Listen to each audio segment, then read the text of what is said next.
दोस्तों, हम हर हफ्ते बड़ी मेहनत से आपके लिए एक दिल दहला देने वाली एनिमेटेड हॉरर स्टोरी बनाते हैं। तो अगर आप हमारी यानी खूनी मंडे चैनल की कहानियां एंजॉय कर रहे हैं तो हमारे चैनल को सब्सक्राइब कीजिए और हमारी लेटेस्ट वीडियोस की नोटिफिकेशन के लिए बेल आइकन दबाना मत भूलना।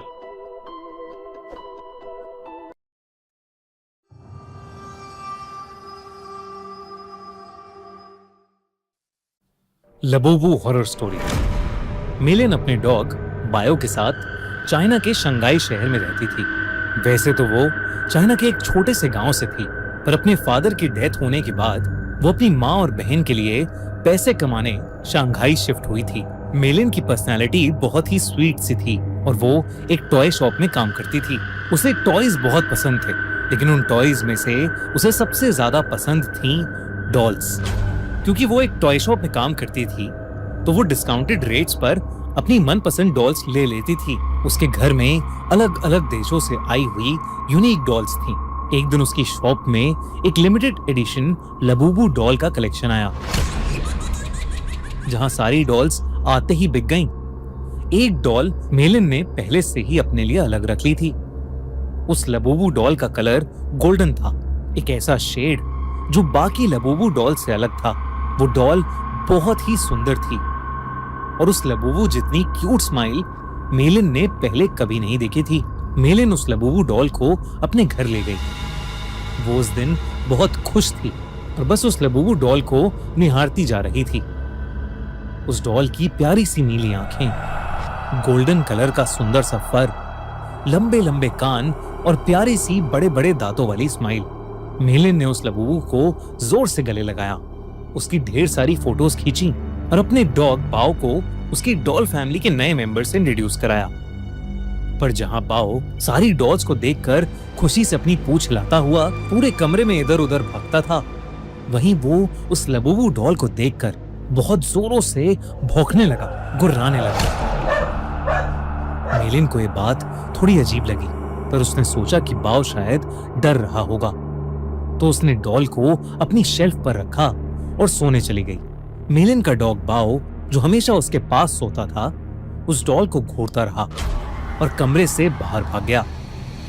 अगली सुबह ऑफिस जाने से पहले बाओ लबूबू को देखकर जोर से भौंक रहा था।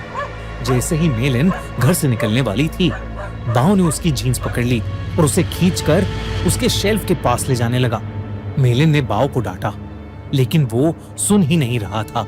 मेलिन ने गुस्से में बाओ को बाथरूम में बंद कर दिया और शॉप के लिए निकल गई। उस दिन उसका अपने टॉय स्टोर में सबसे खराब दिन गुजरा। हमेशा सबसे प्यार से बात करने वाली मेलिन अपने कस्टमर से लड़ पड़ी और उसे पता नहीं उस पर इतना गुस्सा आ गया कि वो उसके ऊपर चिल्ला दी। उसके बॉस ने उसी वक्त मेलिन को बहुत डांटा और उसे काम से निकाल दिया। मेलिन को कुछ समझ नहीं आया कि उसे अचानक इतना गुस्सा कैसे आ गया। वो रोते रोते वापस घर गई। उसने अपने बाथरूम का दरवाजा खोला। This is a true story. One night, 17 kids walked outside and they never came back. Matthew, where are you?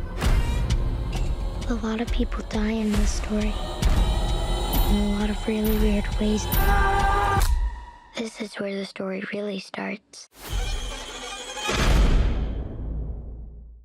और तभी बाओ जोर से भौंकने लगा, लेकिन रोती हुई मेलिन का चेहरा देखकर वो शांत हो गया और उसकी भी आंखों में आंसू आ गए। मेलिन उस रात जल्दी सो गई थी। सोते हुए उसे किसी की हंसी सुनाई दी, एक अजीब सी हंसी जो उसने कभी नहीं सुनी थी। तभी उसने देखा कि उसके कमरे के कोने में कोई खड़ा हुआ उसे घूर रहा है। अंधेरे की वजह से वो उसे ठीक से देख नहीं पा रही थी। उसने बिस्तर से उठकर देखा तो वहां कोई नहीं था, बस वहां वो लबूबू डॉल पड़ी थी, जिसे मेलिन ने वापस शेल्फ पर रख दिया और फिर से सोने चली गई।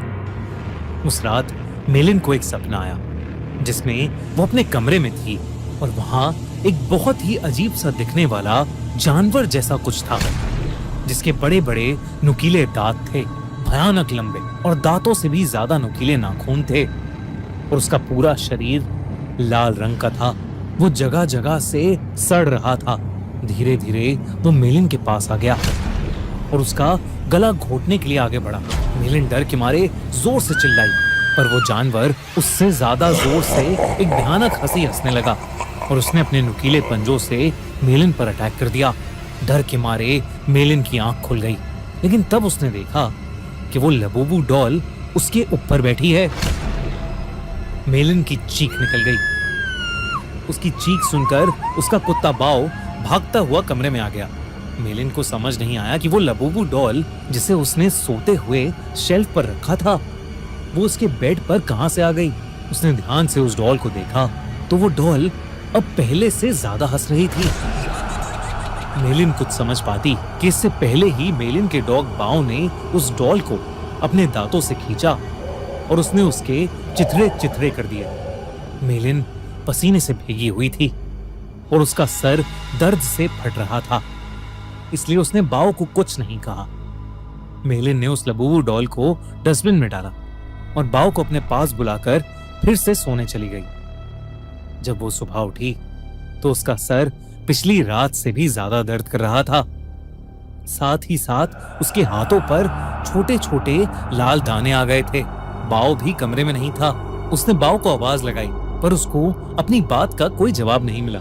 मेलिन हॉल में गई, लेकिन बाओ वहां भी नहीं था। वो पूरा घर ढूंढने लगी, लेकिन वो कहीं नहीं मिल रहा था। आखिर में वो अपने बाथरूम में गई। बाओ बाथरूम में भी नहीं था, लेकिन जब उसने अपना चेहरा शीशे में देखा तो उसका पूरा चेहरा उन छोटे छोटे लाल दानों से भर गया था। ऐसा लग रहा था कि जैसे किसी ने उसे काटा हो। तभी बाथरूम मिरर में उसे दिखा कि उसके कंधे के पीछे कुछ भयानक सा था, जो बिल्कुल उस जानवर के जैसा लग रहा था जो उसके सपने में आया था, और वो जोर जोर से हंस रहा था। पर जैसे ही मेलिन मुड़ी, वहां कोई जानवर नहीं बल्कि बाथरूम के शेल्फ के ऊपर लबूबू डॉल रखी थी। मेलिन को ये अपनी आंखों का धोखा लगा। उस लबूबू डॉल को तो उसके कुत्ते बाओ ने तहस नहस कर दिया था, तो अब वो डॉल वहां कैसे आ सकती थी। बल्कि अब उस डॉल के चेहरे की स्माइल एक प्यारी सी स्माइल से बदलकर एक बहुत भयानक हंसी में बदल चुकी थी। मेलिन अब घबरा गई थी और वो बाओ को आवाज देती हुई घर के बाहर चली गई, लेकिन वो आसपास कहीं नहीं मिल रहा था। जब वो वापस घर में घुसी तो उसके होश उड़ गए। वो लबूबू डॉल अब किचन के सिंक के पास पहुंच गई थी। उस डॉल के हाथ और दांत लाल पड़े थे। जब मेलिन ने सिंक के नीचे देखा तो उसके रोंगटे खड़े हो गए। वहां उसके डॉग बाओ की बॉडी पड़ी थी और उसमें से खून बह रहा था। ऐसा लग रहा था कि जैसे उसको किसी ने बुरी तरह नोच खाया है। बाओ मर चुका था और ये देखकर मेलिन की हालत खराब हो रही थी। उसे समझ आ गया था कि लबूबू डॉल कोई आम डॉल नहीं है। उसने इंटरनेट पर लबूबू डॉल से जुड़ी इंफॉर्मेशन सर्च करनी शुरू कर दी। इंटरनेट पर उसने न्यूज़ पढ़ी तो कई लोगों को उनकी लबूबू डॉल्स हॉन्ट कर रही थी। पूरी दुनिया भर में लबूबू डॉल्स के हॉन्टेड होने के ऐसे कई केसेस सामने आ चुके थे। लबूबू डॉल लोगों को बाइट कर रही थी और उनके साथ बुरी बुरी चीजें घट रही थीं, जैसे उनकी जॉब चले जाना, उनका बीमार हो जाना या उनके किसी करीबी की मौत। ये सब न्यूज़ पढ़कर मेलिन और ज्यादा डर गई थी। उसे समझ आ गया था कि उसकी लबूबू डॉल हॉन्टेड है। उसने देरी न करते हुए डॉल में आग लगा दी और उसकी राख को एक जार में डालकर पास की नदी में बहा दिया। उस रात ये सारा किस्सा उसने अपनी छोटी बहन को फोन पर बताया। मेलिन को लगा कि शायद अब उस लबूबू डॉल से उसे छुटकारा मिल गया है, लेकिन अगली सुबह मेलिन के घर से उसकी डेड बॉडी मिली और उसकी बॉडी के पास वही लबूबू डॉल पड़ी थी, जिसे उसकी टॉय स्टोर में काम करने वाली एक फ्रेंड अपने साथ ले गई। आजकल कुछ लोग इंटरनेट पर यह भी कह रहे हैं कि लबूबू डॉल एक बहुत ही खतरनाक और एक इविल डीमन पज़ुज़ू का दूसरा रूप है। कई कंट्रीज में इन्हीं इंसिडेंट्स के चलते लबूबू को बैन कर दिया गया है, तो कई जगह लबूबू पर प्रीस्ट ने एग्जॉर्सिज्म भी किए हैं। दोस्तों, आपको क्या लगता है, क्या लबूबू डॉल सच में कर्स्ड है? क्या उसमें सच में एक डीमन है या ये सब बस एक अफवाह है? हमें कमेंट्स में जरूर बताइए। दोस्तों पिछले साल हमने इंडिया का सबसे बड़ा हॉरर फेस्टिवल किया, हॉरर कॉन, और आपने हमें उसके लिए खूब सारा प्यार दिया, आप सपोर्ट किया, आप वहां आए, अपने फेवरेट हॉरर क्रिएटर्स से मिले, खूब सारी मस्ती करी, खूब सारे हॉरर गेम्स खेले, खूब सारे हॉरर विलन से मिले, हैलोवीन हम लोगों ने सबने साथ में मनाया। इस साल हम फिर से आपके लिए लेकर आए हैं हॉरर कॉन, जो कि होने वाला है पिछले साल से और भी बहुत ज्यादा बड़ा, क्योंकि इस साल हम पूरे 2 दिन तक हॉरर को सेलिब्रेट करेंगे। आपके फेवरेट हॉरर स्टोरी टेलर्स आएंगे, हम एक हॉरर की पार्टी करेंगे जहां हम नाचेंगे, गाएंगे, मस्ती करेंगे और खूब सारे मजे करेंगे। तो आओ हॉरर कॉन में 25 अक्टूबर और 26 अक्टूबर को हो रहा है NSIC ओखला दिल्ली में। और दोस्तों हॉरर कॉन के अपडेट्स के लिए हॉरर कॉन इंडिया का इंस्टाग्राम हैंडल अभी फॉलो कर लो, link in the pin comment. और अगर आपको हमारी कहानी पसंद आई तो सब्सक्राइब करिए खूनी मंडे को।